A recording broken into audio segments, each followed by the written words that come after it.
कहानी। तेरे भी तो पापा हैं। आज दूसरी रात है इस वृद्धाश्रम में आए हुए मुझे। सब सो रहे हैं मगर मेरी आंखों से नींद इस तरह रूठ गई थी जैसे ये पूरी दुनिया मुझसे। आंखों के सामने सभी वह चेहरे एक एक करके आ जा रहे थे जिन्हें मैं कल तक अपना समझता था, जिन पर गर्व था मुझे। मगर आज उन्हीं चेहरों की एक झलक से भी मेरे अंदर हुक सी उठ रही है और उनके कहे शब्द बाणों से मेरी छाती जल रही है। मुझे याद आ रहा है वह दिन जब मेरा 2 साल का बेटा रोहन मेरी गोद में खेल रहा था। तभी मेरा बड़ा बेटा समीर, जो 4 साल का था, पास आकर जिद करने लगा, मैं भी पापा की गोद में बैठूंगा।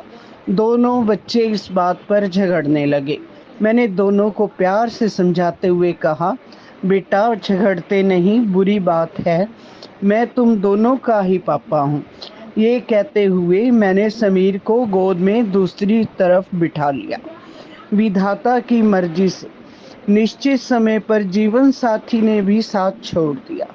अब मेरी पूरी दुनिया यही बच्चे थी। जब दोनों अपने पैरों पर खड़े हुए तो इन्हें गृहस्थ बंधन में बांधा।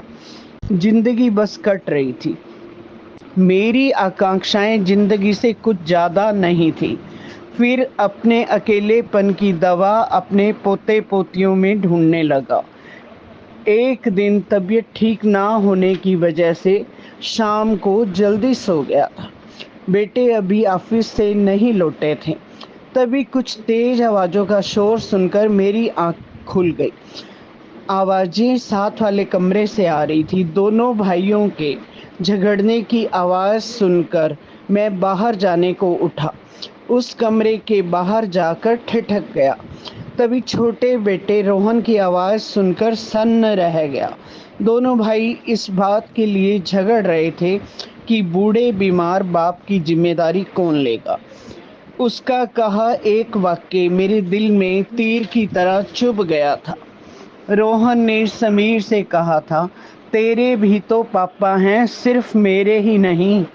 मैंने उसी वक्त टैक्सी पकड़ी और बिना किसी को बताए ओल्ड एज होम में चला आया। और आज एक सवाल मेरे अंदर कौंध रहा है कि मैं किसका पापा हूँ।